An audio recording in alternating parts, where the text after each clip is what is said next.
Ivan, thanks so much for joining us today on Pod Save the People. Hey, thank you so much for having me. So this is our first real conversation. I'm excited. I'm a voter here in the city. I live in the city, from the city. I'm interested in you, your platform, so I'm hoping that we can have a good conversation today. Yeah, me too. I really appreciate it. I followed you a lot, what you've been doing for the people, your career and everything. So, yeah, I'm really excited as well. The first question is, why state's attorney? You've been a defense attorney, you've been a prosecutor. Like, what makes you want to be, to some people, the city's sort of lead lawyer focused on putting people in jail? Is how people think about that role. Yeah. To really make change, to really make change the system needs, one, you have to know the system. And being a prosecutor, I was a prosecutor, so I understand that side. Matter of fact, they asked me, I'll never forget, I was a prosecutor handling a murder case. And the judge, we were talking about sentencing, and the judge said, Mr. Bates, you're a defense attorney wearing a prosecutor's suit. And I asked her, why did she say that? She said, because you fought harder for this man to have a lower sentence than his own attorney. So I became a defense attorney.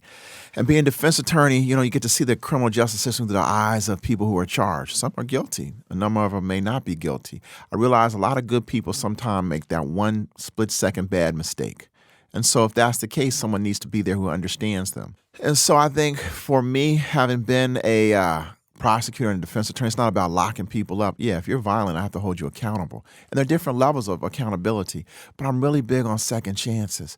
There's this young man in my office named Corey. Corey did 23 years with the feds. And so they reached out to me when he came home. He received his paralegal degree. And people were like, hey, this guy Corey, can you give him a job? So I said, okay, I'll interview him.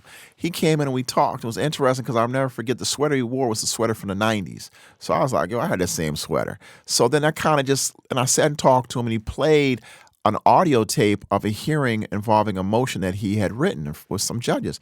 I instantly recognized the judge's voice. And he talked about what a great job and how well it was written. So I sat and talked to him a little more, and I said, you know what? No one's probably going to hire you because, you have a felony on your record. I'm going to give you a shot because I don't believe I can tell people what I'm going to do unless I've done it.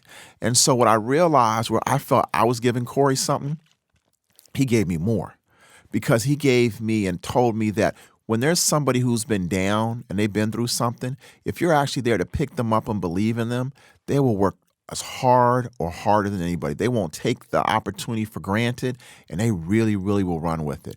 And what I learned from Corey was the importance of making sure you support people. And it's been amazing. He's now still in my office, one of my best workers, and he's basically doing things, and he really has helped and changed the office so much. But I realized we got to a point in his growth and development. I said, Corey, you're at a point now where you should make so much more. I have to pay you what I can pay you based on what I can, but this is what I'm going to do. You need to have your own business, because I'm really big on business. I'm big on people being employed. So I helped him, and I said, look, some of the people that can't afford me, now they can afford you to write the briefs and motions, and then they can pay me so much less just to go in there and argue it in court. And so I wanted to make sure I could help more people with my legal practice, because sometimes they have to have, smaller payment plans. And they can do that with Corey, but then they can still have the attorney come in there for a smaller fee at a later time period to pay me to just make that argument. And so that to me is really important. So the reason I want to run is really to help people. It's not to harm people. It's not to lock people up. It's to help them. Now, how do you think about the role of the state's attorney in the sort of range of roles that have to do something with violence in the city? And I ask because we see sort of every election, everybody's like, they're going to be the person that fixes the crime in the city. The mayor says it, city council president says it, every city council person says it, the state's attorneys sort of say it, that they are going to be like the people that bring in the thing that like changes how people perceive to be the danger of the city. How do you think about the state's attorney's role as unique in that range of offices? The state's attorney is the only one who really can do something about it. The mayor doesn't charge people. The mayor doesn't arrest people. The head of city council, president, they don't have anything to do with it all. The police chief, their police are making an arrest. But look at it from the state's point of view. State's attorney decides who will get charged and who won't get charged. The police can arrest 50 people. The state's attorney says we're not charging any of them. None of them come through the criminal justice system. This judge only does sentencing. So the person has to be found guilty before the judge can most likely do a sentence. The state's attorney is the one who charges. The state's attorney is the one who often decides what cases may have a wiretap, where they won't have a wiretap. The state's attorney's office will decide what count will be charged, what count will be called on a plea. The state's attorney's office will decide which one, in terms of the plea bargain, what they'll offer. In 2015, the law in the state of Maryland changed. It's a case called Sharp, Sharpe. Case called Sharp in 2015 said that the state's attorney's office is the one who now is in charge of dictating plea bargains and makes the sentencing and recommendations. Who was it before?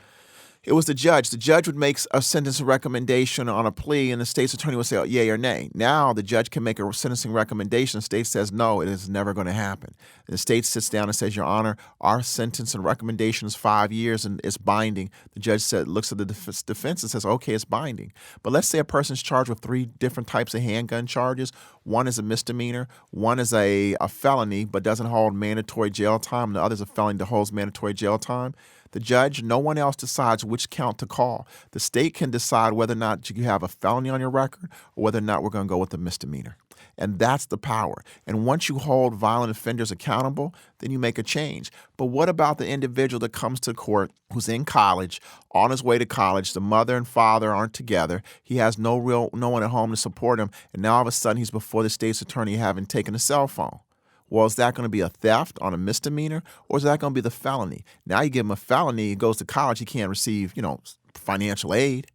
And what about that? The power that the state's attorney office has. Why? Or maybe what you could possibly do is this, and this is something I would do when I was a prosecutor.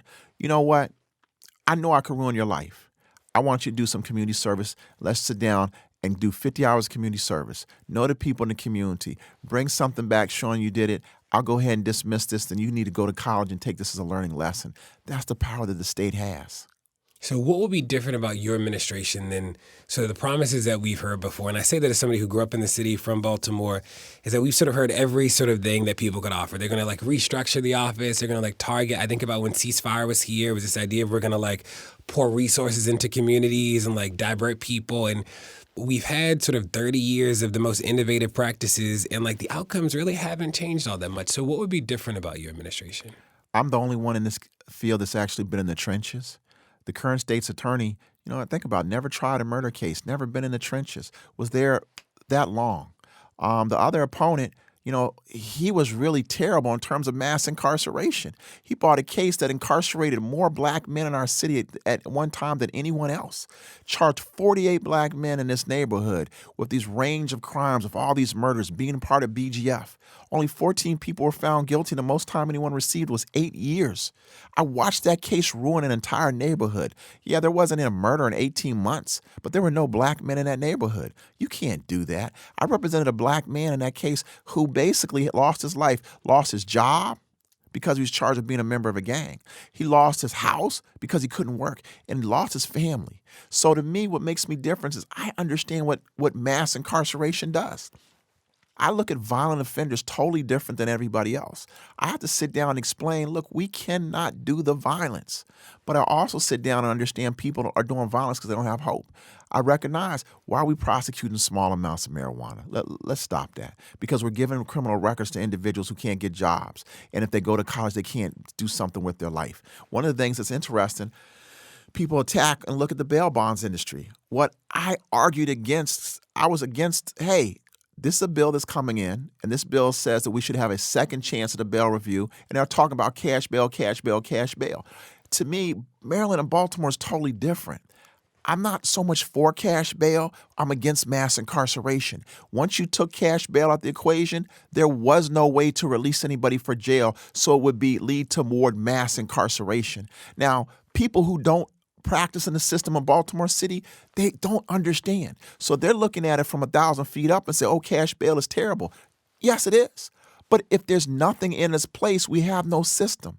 So we had a state's attorney who's constantly critiqued and criticized the judges for everything. The judges are going to say, what? We're not letting anybody out on bail. So what we've seen is a 23% increase in people being incarcerated before they ever go to trial. Meanwhile, across the state, we've had a decrease, I think, of almost 15 to 18% of inmates being housed in the Division of Correction. So how is it that prison population is going down, but pretrial population before anybody's ever charged with anything is going up? Unfortunately, there were so many people who are against cash bail that they never say, wait. Is there another system? So when I'm up here yelling, look, we just need to keep this bail system long enough so we can put something in its place, it wasn't about cash bail. And so that was, to me, was so amazing. In Baltimore, for instance, you can have a $10,000 bail, right? And you can give a bail bondsman $100 and you'll get out. It's unlike anywhere else around. So you and your family members could come up for $100,000. The bail bondsman will get you out for 1% or less than 1%. And that's what the system that made Baltimore unique and different. And there were so many activists and other people who didn't understand the bail bonds industry. And that's what's going on. So now we've removed it. We've enhanced and increased mass incarceration. Our state's attorney has a person who goes there and asks that everybody be held without bail. So they're holding these young people without bail. And some of them are older people. They're losing their houses. They're losing their life and their livelihood. And then when it's time for their trial, the state's attorney then will say, look, we'll charge you with the misdemeanor if you agree to plead guilty. So they charged them with the misdemeanor, and now they're pleading guilty for something suspend all but time served. How is that fair? That's not what justice is about. So for me, I will be different, a lot different. I recognize what it's like to be charged because I represent the people. I know what it's like for a mother who works 2 jobs to pay me $250 a month because the only thing she has beside her job is her baby. And her baby's charged with a crime. And I see him shaking in the jail cell. And what about the kids who can't read? You know how many people I've had to read the facts of their case to because they couldn't read their discovery? I know what it's like for these kids. And no one's really been their voice. Isn't it time that someone who was on the other side of that line was their voice? For me, the criminal justice system could really change people's lives if it happened the right way. I don't want you to be a part of it.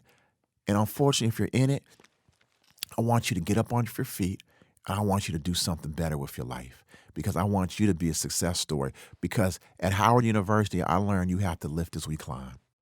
Now I want to talk about some of the things you said. You talked about one of your opponents in the targeting of the BGF. You also, in your sort of plan, what you said today, you talk about this focus on like violent offenders. And some people would say that like, if it is a known, and there are a lot of issues with like the way we categorize gangs in general, but if it's like a known sort of group of gang members, how would that not fall in line with what you're saying about like prosecuting violent offenders? That like you seem to be criticizing him for prosecuting a group of violent offenders, but you also sort of talk about taking violent offenders off the street as like a part of your strategy. So what's the difference there? Well, many people that were in that group were not part of BGF. They just happened to live in that neighborhood where some BGF people were. He did a wiretap. That wiretap arrested anybody who talked to anybody. So you could have a cousin who's part of BGF. And you know, in Baltimore, you can have your cousin. Your cousin does what they do. If they hustle, they hustle. But at the end of the day, they're still your cousin. And if you go to the barbershop, you're in a barbershop with 4 and 5 people. They could be BGF. You're not involved in their life. So what they did and what he did, not having the experience or knowing what's happening in the community. Remember, this gentleman never really lived in Baltimore City. And if you even look at his record, his driving record, he only moved into Baltimore City November 3rd, 2016. I've been in Baltimore since 1995.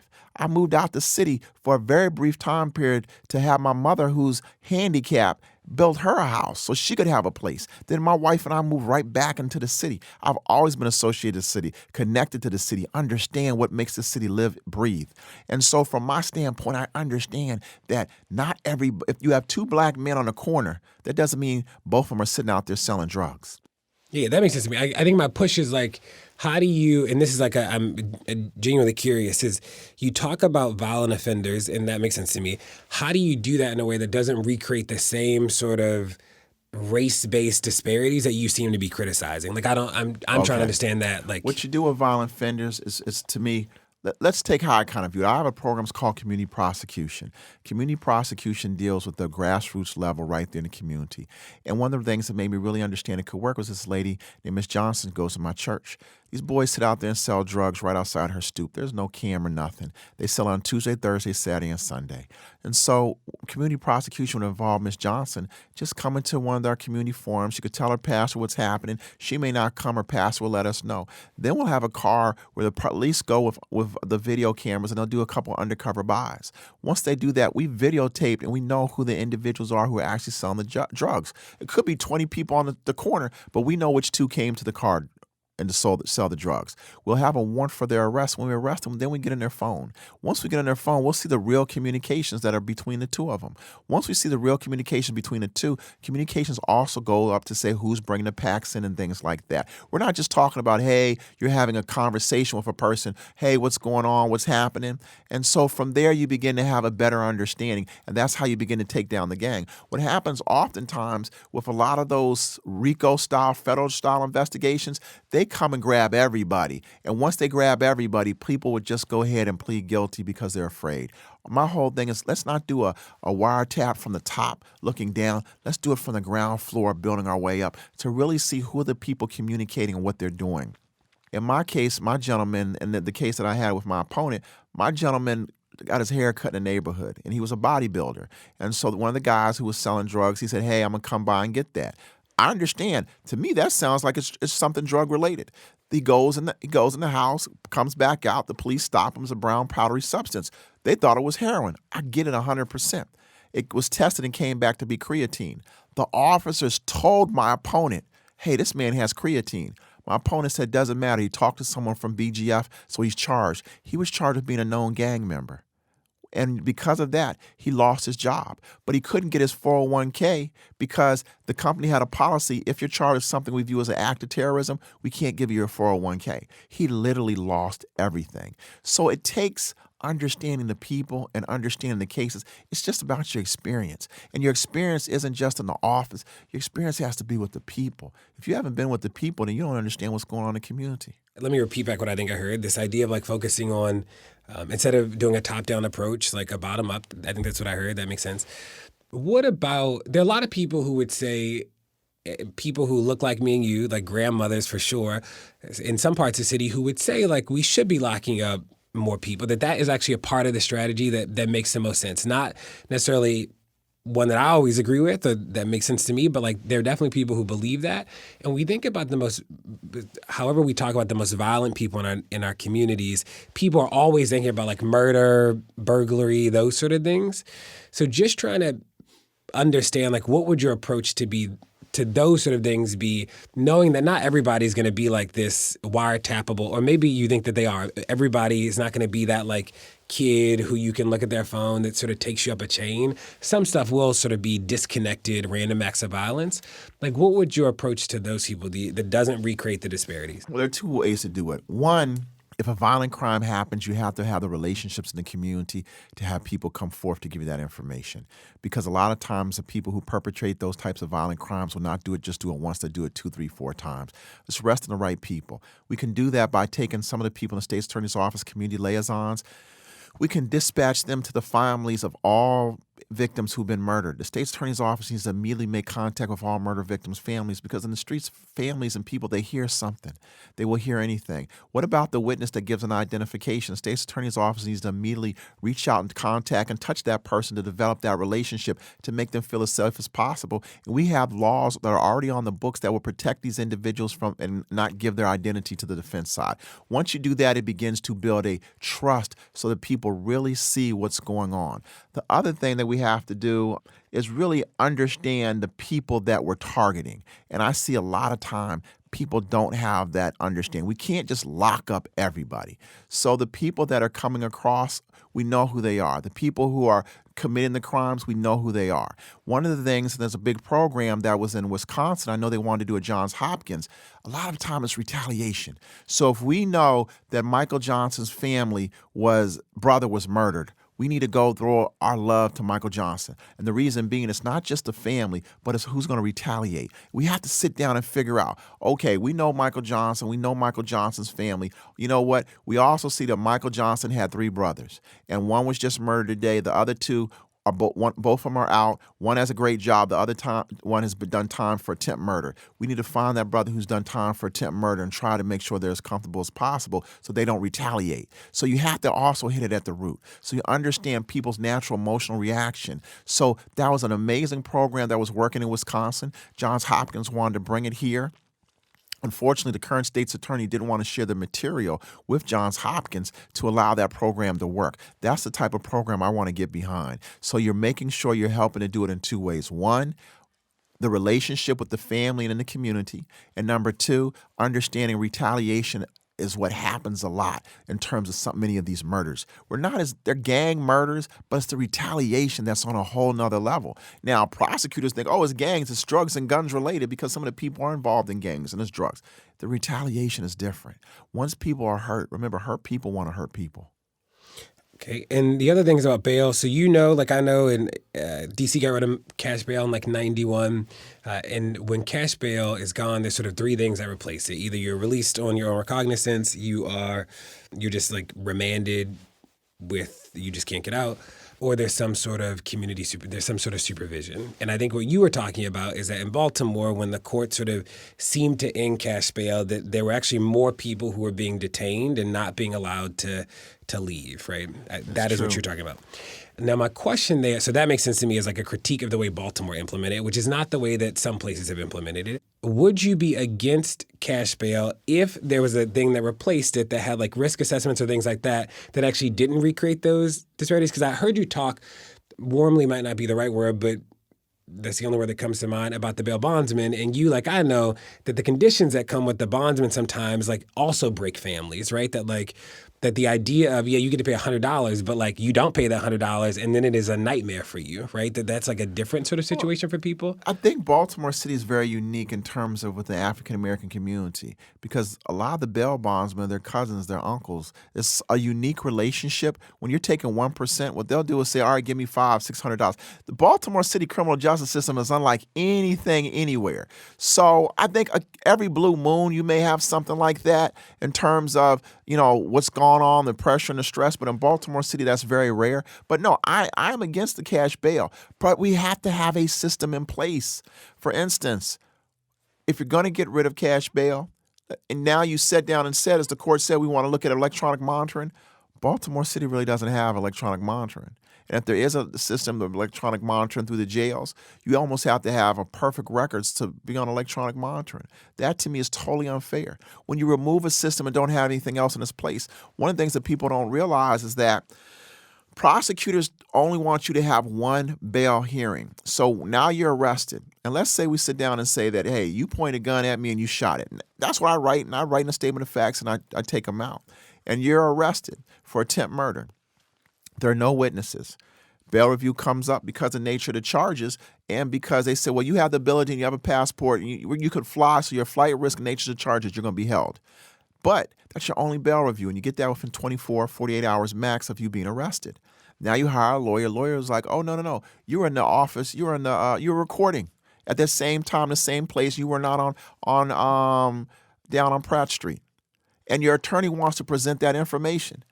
Legally in Baltimore City, you can't do that. There is no second chance of a bail review. If the state maybe agrees with it, but that's highly unlikely right now. So you have individuals that have real issues and real arguments being detained and not having a second bail review.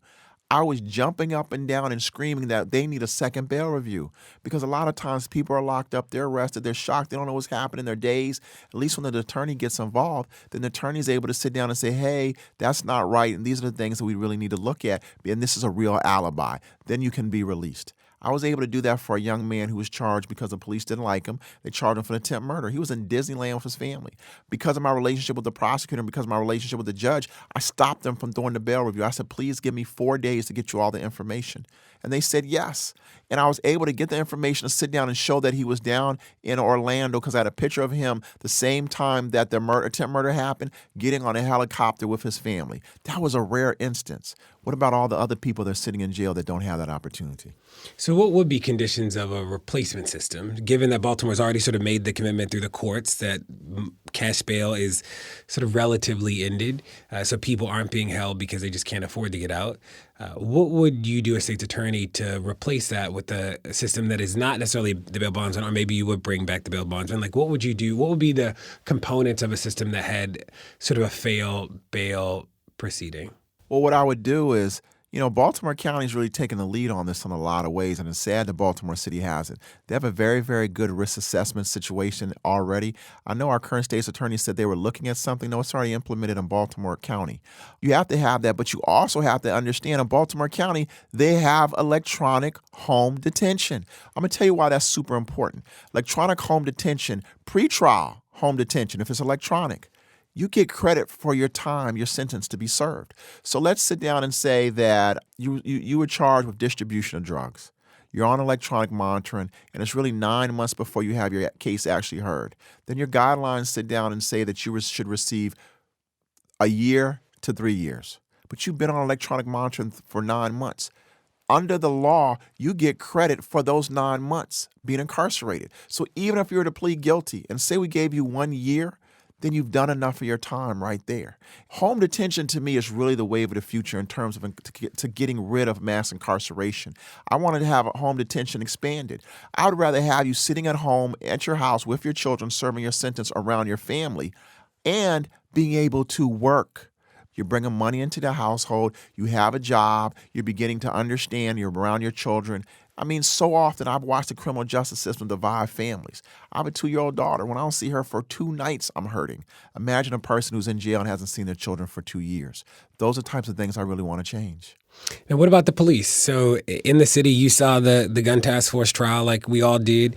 We think about police violence in general. A third of all the people killed by a stranger in this country is actually killed by a police officer, which is sort of a wild thing to be true. What would you do around police violence in the city of Baltimore, state's attorney? Or what could you do? Do a lot.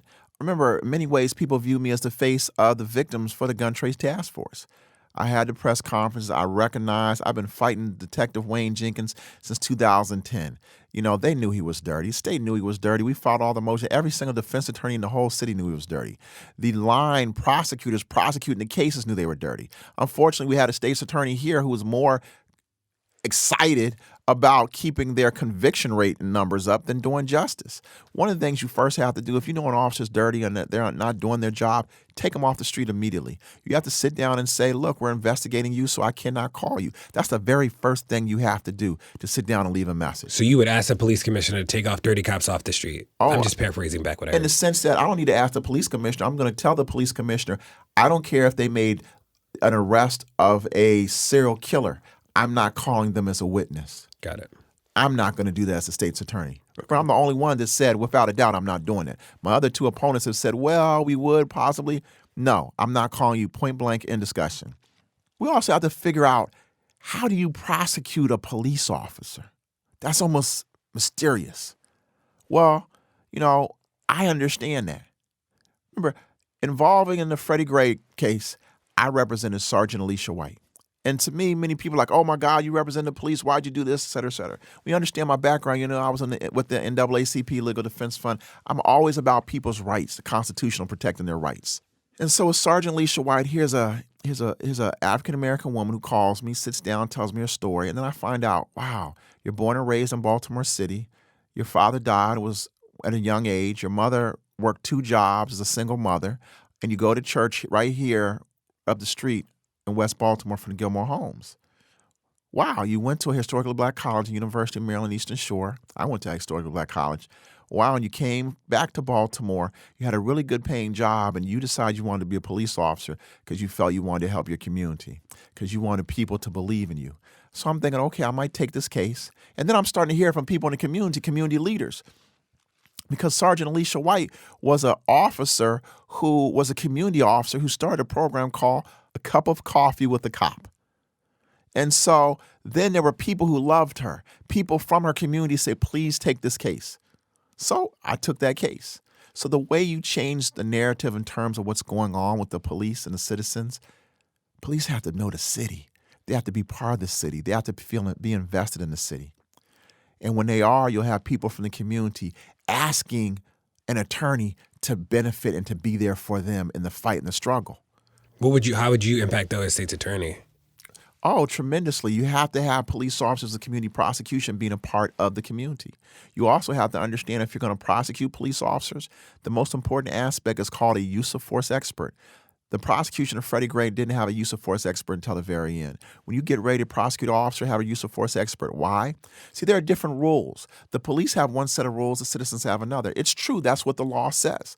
And for us, it's what would you do if a person had a gun? But the police is what would a reasonable officer do in that same situation. A use of force expert tells you how an officer is trained. You can't prosecute an officer unless you know how they're trained. The law says they must have done something to violate their training. Once you have that, once you know that, once you establish that, at that moment in time, you have the ability to know how to prosecute this officer. So when you sit down and look at the way the state's attorney's office prosecuted the Freddie Gray case, they failed from the very beginning. When you sit down and look at the two prosecutors that had that case, the state didn't want to win that case because they gave it to two people who had never prosecuted a homicide in their life. But the head of homicide, a man named Don Giblin, he was there for 40 years. He taught me how to do homicides. He knew about a use of force expert. It's the first witness he calls. Once he calls that witness, he's going to sit down, and you prosecute officers, you can't have 2 or 3 different theories. One group of people who saw the video said, oh, Mr. Gray was hurt outside the van. The state's attorneys, their whole way they prosecuted the case was, oh, he was hurt inside the van, which meant that the officers who put their hands on Freddie were never really ever going to totally, truly be prosecuted. And you could prosecute them, but they wouldn't be found guilty, which then meant you then shifted the burden and blame to a whole different set of officers who didn't really touch. And with Sergeant Alicia White, she never touched Freddie Gray, was there for a couple seconds. And when you listen to the 911 tape, was the person who called to say, look, I think that we called for an ambulance. We need an ambulance now for this man now. So she calls when she knows the ambulance is taking too long. And the ambulance that could have saved Freddie Gray went to the wrong location. So what you have to do with the police, if you're going to prosecute the police, you have to have experience. You have to know the facts. You have to put the people in the position to win. And you have to give them what they need to win. That didn't happen in Freddie Gray, and it's not happened in a number of the cases we see involving the police. You have to already know what to do. If you don't understand the system, you'll never know. I learned it not only from defending Sergeant Alicia White, but I learned the system more from suing the police. Remember the young man who was beaten up at the bus stop off of Greenmount? This young man beaten by the police at the bus stop. We sued the police, and we won. And even before then, there was a young lady named Lillian Parker who goes to my church, and the police lied on her. And we won that case. So it's my years of experience of suing the police that has taught me the only way to hold police accountable properly is to know how to do it. That makes sense. And civil lawsuits across the country are just much easier against the police than criminal ones. And you know, like I know, that most officers are charged under some aspect of the Civil Rights Act at the federal level if they're charged in any capacity. And that the Supreme Court precedents you talk about that is where we get the reasonable officer standard is actually starting to be contested in lower courts across the country, which is actually really, really interesting. Is there anything about the way that we could prosecute cops here that could be different? And I heard you talk about use of force experts, and I think about the ones that have been used in cases in the last 4 years. The vast majority of them sort of justify anything the police do. Like there's so few instances that we've seen where the expert says something that the officer did something wrong. You think about even Alton Sterling. They had 2 different experts in that case who said that his left pec muscle moved. Like that was an indication that he was reaching for a gun, right? Yeah. That seems sort of questionable. Let me repeat what I heard you say. I heard you focus on use of force experts as a material part of a case. Having people who have actually prosecuted homicides or any of these types of cases before, that makes sense to me. And also understanding sort of the nuances between policy, the contracts, and the Civil Rights Act and sort of state laws around this. Am I missing anything in the way that you talked about how we could hold officers accountable? Well, the one thing that I will do, and I plan to do as state's attorney, I'm going to have a division of dealing with public corruption. So we will already have our use of force expert that we will know. There are a number of use of force experts that I can honestly tell you, if the state would have used them in the Freddie Gray matter, if they'd have reached out to them earlier, I think they would have probably gone off the first theory. Because we sat down, we talked to him. Remember, I had Sergeant Alicia White, so anything that happened at the very beginning, the arrest, any of that didn't impact me in any way whatsoever. Our use of force expert was a gentleman who is here in Baltimore, retired police officer Edward Jackson. And it would have been very interesting because he let us view the case in a totally different light. And the thing is, There are people out there who are officers that will make, former officers will make great use of force expert witnesses. But you have to really understand what you're doing. The biggest thing is experience. If you've never done it, then it seems like it's so easy until you run into it, and now all of a sudden it's so confusing. It's extremely complicated. If you've never done it, it doesn't take 2, 3, 4, 5 years. This is something you need to be doing 5, 10, 15, 20 years.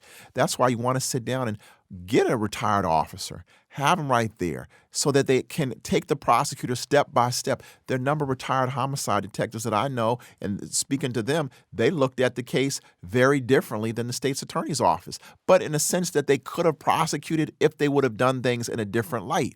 So it's the biggest thing. Above all, is understanding, yes, there are other individuals out there, use of force experts. However, most prosecutors have never been on the defense side, so they've had to use them to understand who they are.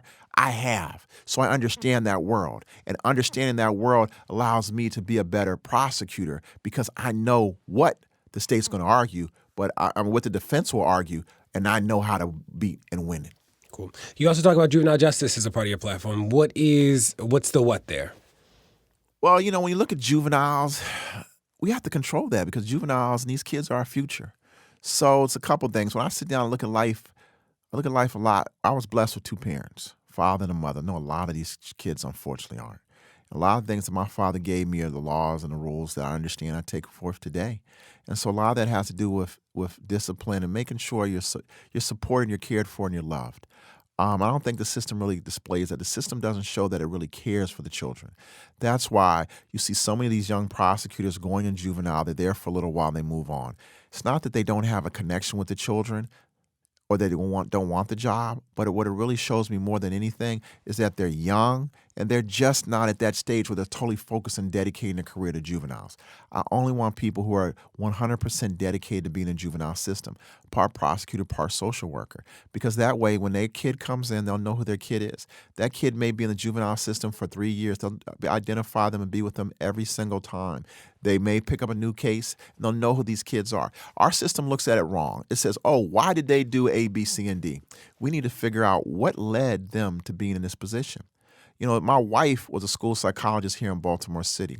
I'll never forget she told me that there was a young man who was about to be suspended from a school. Mother was an addict, unfortunately, didn't know his father, and he was very smart and he was going to lose it all. And so she came in there ready to kick him out of school. And she knew if they kicked this kid out of school, the only thing he had was basketball.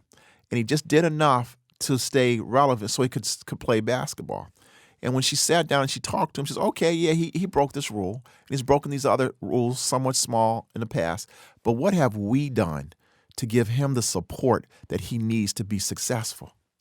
They looked at themselves and realized that they really hadn't done anything. She put together a plan. It was wraparound services, and that kid was able to get through the year. And what that tells me is the juvenile system has to sit down and give the wraparound services. Now, the kid still had to be held responsible, and he stayed after school, and he had to do other things. But what it told me is that every single kid we have to sit down and make a personal plan for. We have to stop attacking them, but say, okay, what are you doing? What's going on with you? Are they being sexually or physically abused at home? Is their father in jail? Do they not know their parents? Are they being attacked? Are they being bullied? Or is this a person who lives in a neighborhood that everybody must be a part of this gang to be able to live and walk in that neighborhood? Once we understand that with the kid, then we can sit down and model and fashion a plan to take care of him or her. Because too many of our kids are falling through the cracks. Then they're 17, 18, they're a member of a gang, and then we want to sit down and, oh my God, they're so violent, we're afraid of them. No, let's focus on them when they're young. So for instance, if you're in the juvenile system, you're supposed to go to school, and you're 15, you don't go to school, I'm going to find out every single day. I want the counselor to send an email to my prosecutors. Did they go to school every single class? And if they went to school every single class, fine. If they missed 1 or 2 classes, then we'll sit down and reach out. The agent will reach out and say, why didn't you go to class? Maybe they have asthma, had an asthma attack. We don't know. It could be a host of reasons. But we find out they're just skipping school because they want to skip school, then I have to bring that young man or young lady in. I have to put them on electronic home detention. Why? That's no different than, quote unquote, being punished at your house. You're letting that young person know that you got to go to school, and if not, then I have to keep you at home. and when keeping you at home, now you're in the home, hopefully you can do your homework. Is your home stable? Is your home not stable? We have to figure out all those issues as well. And then once we figure that out, then we can give the young man or young lady the services. Under the current state's attorney, and they asked for numbers. 3,660 cases were referred to for prosecution by the Department of Juvenile Services. I think 500 and some, they said, we've resolved this, there's no need for prosecution. The state's attorney's office only prosecuted 1,176 cases. So when people are like, oh, well, that's good, that's not good.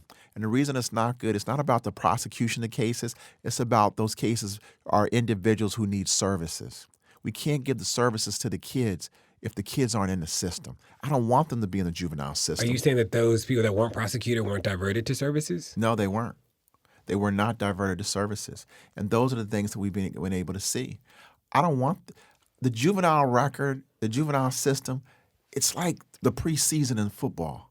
It doesn't really count, but it counts only because we want you to do better to get better. And so I don't want these kids to have adult records because when they do, it's so hard to ever really do something further in your life. Explain again, just so I'm clear, how not prosecuting young people is a bad thing.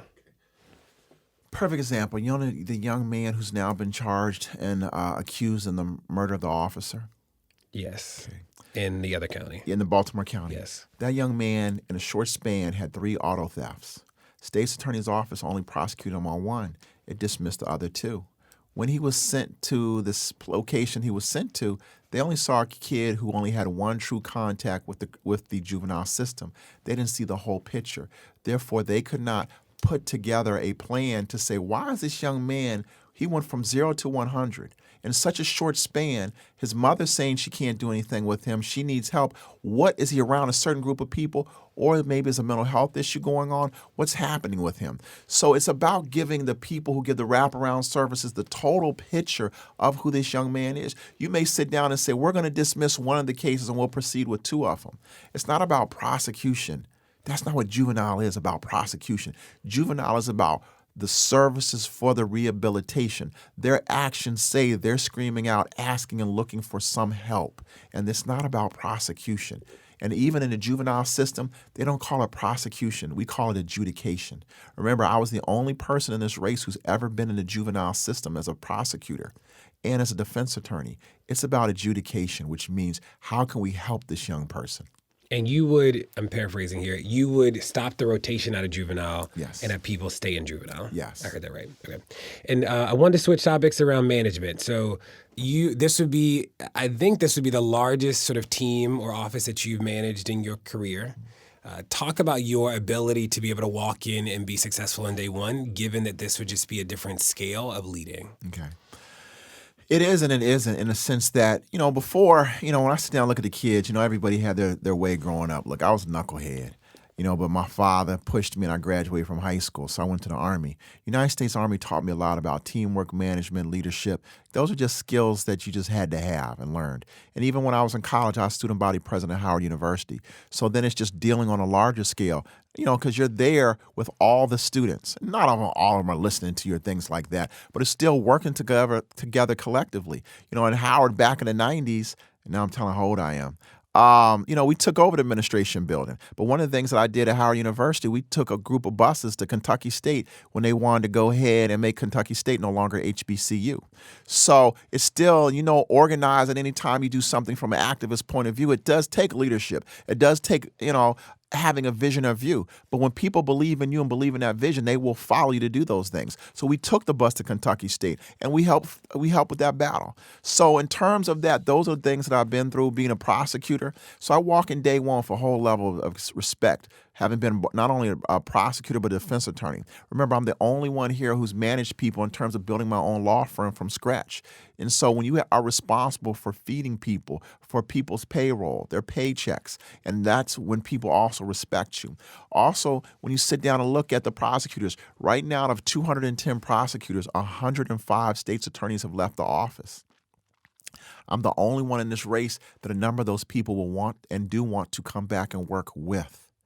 And so I go in with a level of respect that nobody in this race has. Excuse me. I go in with having been a prosecutor and a defense attorney. So for me, it's about knowing the right people and putting them in the right position to be successful. It's not about micromanaging. It's not about we're going to do this our way. What we're going to do is one. People say, oh, we're going to be the most highly transparent. You know what? Everybody says that, but I'm a real big actions. Show me actions. What's going to be about simply is we're going to have from day one some things we're not going to do. We're not prosecuting marijuana case. I'm just not doing it. We're going to look at prostitution cases where we're not going to prosecute those.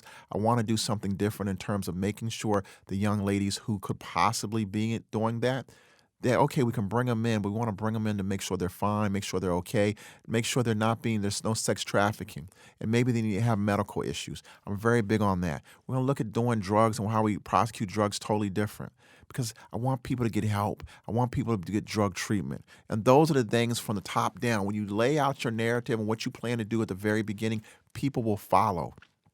I'm also about sitting down and doing totally different views in terms of the juvenile. Who's going to be there? Who's going to be running it? If you're going to run it, you have to understand your job isn't about making sure we hurt the kids. Your job is being dedicated to these children.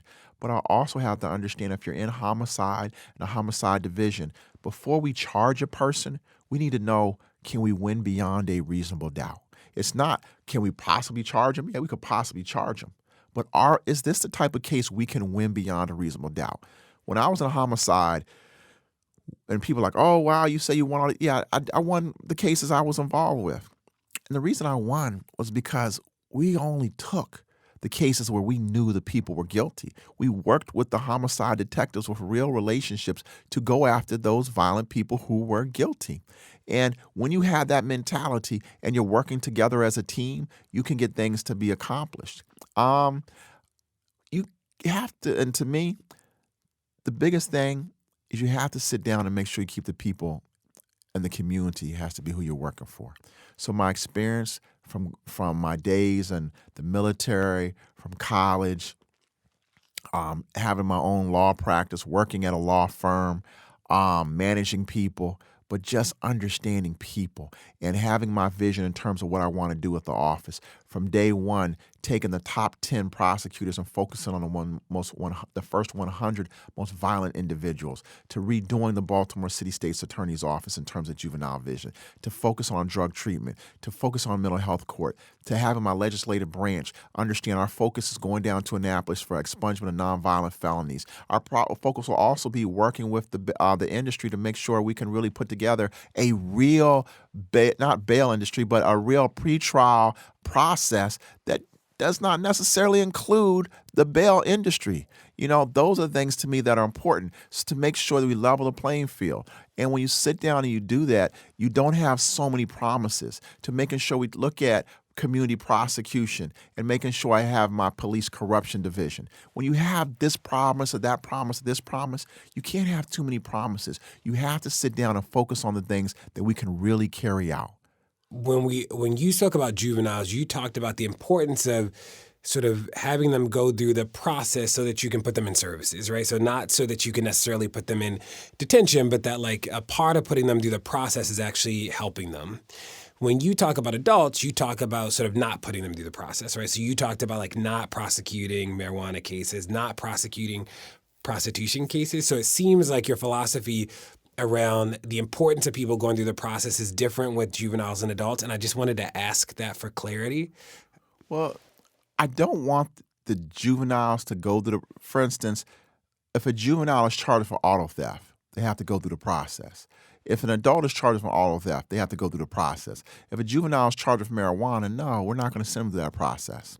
But what we need to do is to try to give them the services. And so we have to sit down, and then I can look at a drug treatment program or something like that. It doesn't matter. The process is going to, everybody who's charged with a certain type of crime would have to go through the process. But in adult court, there's a little different type of control. On the juvenile side, you're also dealing with the Department of Juvenile Justice. And so we can work with the Department of DJS to make sure we can hopefully make sure some of the kids don't go through the process. Okay. And then you talked about the 100 most violent offenders in the city. When you say, like, what is violent to you? Like, what are the components of like what a violent offender is? Person who murders, robberies, armed robberies, physical rape cases, carjacking cases, attempt murders. You know, in Baltimore in the past 3 years, there have been 1,120 murders, but no one talks about the 25 or 2,700 attempt murders where people have been shot. So when you sit down and you look at that, that's a large number. You know, look at almost 4,000 people who have been murdered or shot in the past 3.5 years. So that's what I look at in terms of violence, a violent first-degree assault, someone stabbing somebody, attempting to murder. And so that's what in terms I look at violent offenders. And you don't have to be a repeat offender. If you're violent, I have to hold you accountable. And how do you find the 100? Like that is like, and I ask because there's a version of this that is sort of doing what I think you criticized before at the beginning, is sort of saying, like, I think these people fit a profile of violent offenders. And the reality is if people have already committed the crime and they've been prosecuted for it, then they won't be one of your 100 because they'll already be in jail potentially, maybe, so or maybe not. So how do you come up with the list of the 100 most violent offenders in the city in a way that doesn't recreate like the disparities that we know are bad? Well, first of all, they have to be charged with a violent crime. So if you're not charged with a violent crime and pretrial charge. And then what we're also looking for next is, have you been charged with these types of crimes and prosecuted before and found guilty before? So those are things that I'm looking at. You know, the people who are violent, you know, for instance, the prosecutor, you could be violent having shot 4 people, and then only one of them, and you received probation, or you did 4 or 5 or 10 years in jail in your home, and now here you are charged with a murder. So that's a person you view as a repeat violent offender because they're violent in the past and they're coming back again. Or a regular violent offender is a person who just charged with that murder. And see, those are the types of people and things you have to hold accountable. But then what about the person who gets in a bar fight and hits a person, the person unfortunately falls down and hits their head? Well, yeah, technically it could be a murder. But I don't necessarily view that person the same way as I view a person who basically walked up to another person, took out a gun, and shot and killed them, or just shot them and they didn't die. So that it's not a one-size-fits-all. That's why the days of prosecuting one-size-fits-all, those are done. I do not believe in it. And that's what community prosecution allows me to do. It allows me to tailor-make the prosecution to the individual and to the specific crime. I understand the charge in crimes. And one of the things that the young prosecutors do, they overcharge. So they want to charge a person, and say the bar fight case, get in an argument, I hit you one time, you slip, you fall, you hit your head, and oh my goodness, unfortunately you died. State's attorneys also want to charge you first-degree murder. Why are we charging you first-degree murder? That to me is a manslaughter. You didn't necessarily intend to do it. You did it. But we have to sit down and look at that. You know, there's a difference between first-degree murder, you're never, ever going to be released early, pretrial.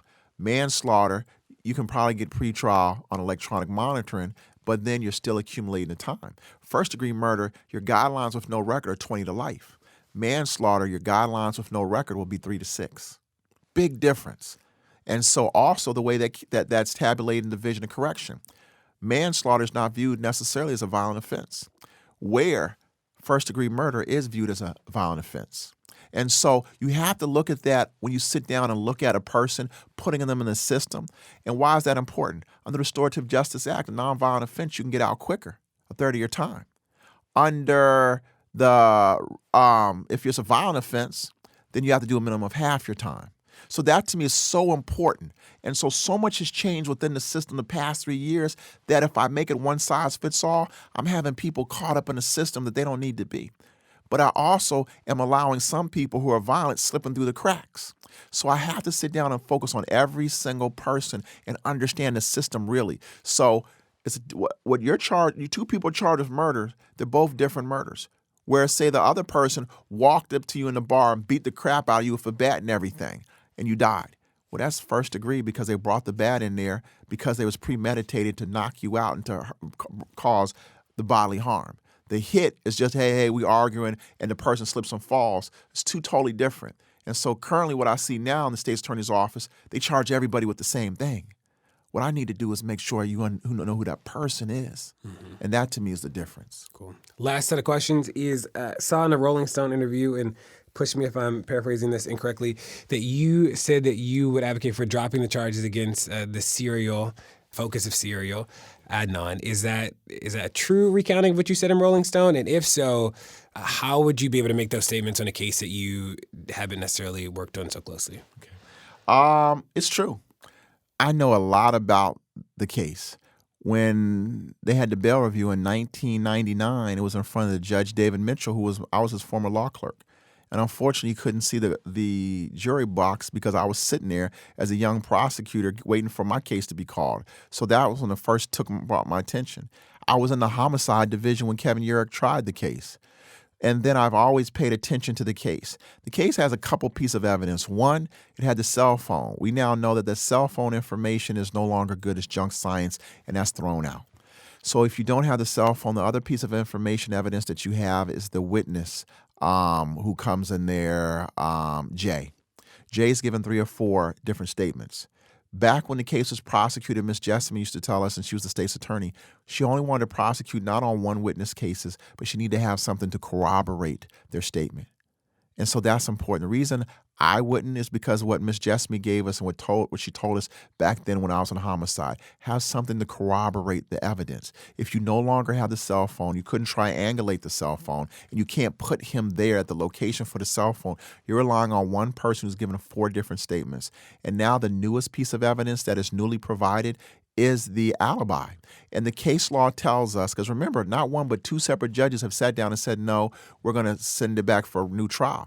And that's because they had problems with the evidence. And the law says if a jury could come to a reasonably different decision, then it has to be given a new trial. They only have one strong piece of evidence now. At best, they feel it's strong, or one piece of evidence. I don't think it's strong. But what I would do is still continue and redo the investigation. I'm not saying you're not going to ever prosecute the case. I want a fresh set of eyes to look at it. Now, with the technology that we have now, is totally different. Think of how many people now have been charged and now their convictions are being overturned because we can look at cases with new technology.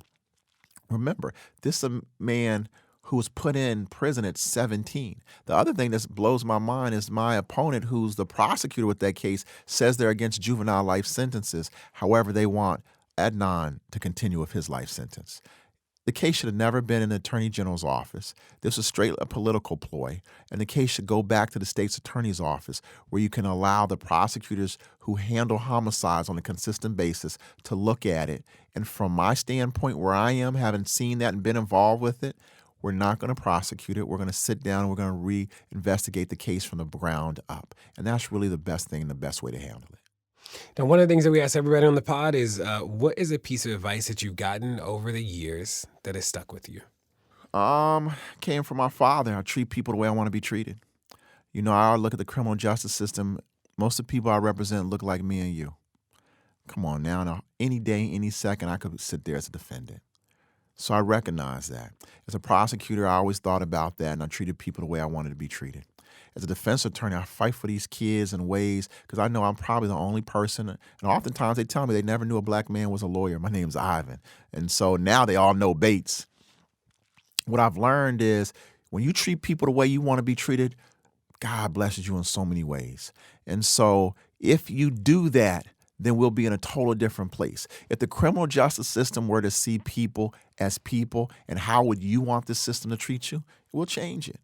And so for me, that's always been the best piece of evidence and the best piece of advice that I've ever received. And I try to live my life by it. Some people say I'm too nice, but I don't think you can be too nice. I think you just try to treat people the way you want to be treated. And I think everything will be a lot different and more positive. And what do you say to people in our city who feel like the only way to get out of the murders or the crime is to arrest more people, that has to be the centerpiece of any strategy that's going to win? What do you say to those people? I think that's archaic and it doesn't work. And because you can't, it's not about the number of arrests, but it's the quality of the arrest. We have to be smart on prosecution. But you can arrest them, and guess what? They're coming home. And now they're coming home to less services, to not even having any hope for a job. What do you think is going to happen to them? We're setting them up for failure when you send them home to the same place that they were before with no money, no jobs, and no future. Eventually, they're going to be angry. Eventually, they're going to be frustrated. Eventually, they're going to feel like an outcast, and they're only worried about themselves. So you have a young man who's 20 years old who goes to prison for 5 years, comes home at 25. He can't get a job. But now at 26, now he has a child. All he knows is his child is screaming and crying because they're hungry. And the only thing he knows is going to see a gun, he'll pick it up, unfortunately, oftentimes, and he'll go out there and do what he needs to do to support himself and his family. What have we done as society, like my wife told me? What did the school do to ensure that young man's success? What have we as a society done to ensure the success of people who are coming home? If we really want to change what's going on, because the United States incarcerates more people than anywhere else in the world, but why don't we really sit down and put more money, time, and investment, not in prisons, but on developing individuals coming home from prison? I think that's what we would want. If I was ever in that situation, what would I want them to do for me? I just want an opportunity to have a job and train me accordingly. Like I said, you know what it's like to sit next to a kid who is facing life and they can't even read the information against them? And they look at you in those eyes like my daughter who's 2 looks at me because she depends on me. That kid depends on every single thing I do. If I don't fight for that kid's going to be in jail the rest of his life. Now, what I do find out is the people who go to jail, they eventually learn how to read. They learn how to write. And then they're writing the letters about the attorneys who didn't care for them and didn't fight for them. So for me, being a defense attorney, yeah, that's what I've always tried to live by, my motto. And for me, being the state's attorney, that's my motto. We got to take care of the people who are coming home because in turn, they will not be inclined to do those violent acts. So we don't need to arrest everybody. Well, thank you so much for coming to Pod Save the People. We talked about everything from Graham v. Conner, the Supreme Court case that creates the reasonable officer standard, to other nuances of the platform. So we will see what happens on Election Day. Yeah, thank you so much for having me.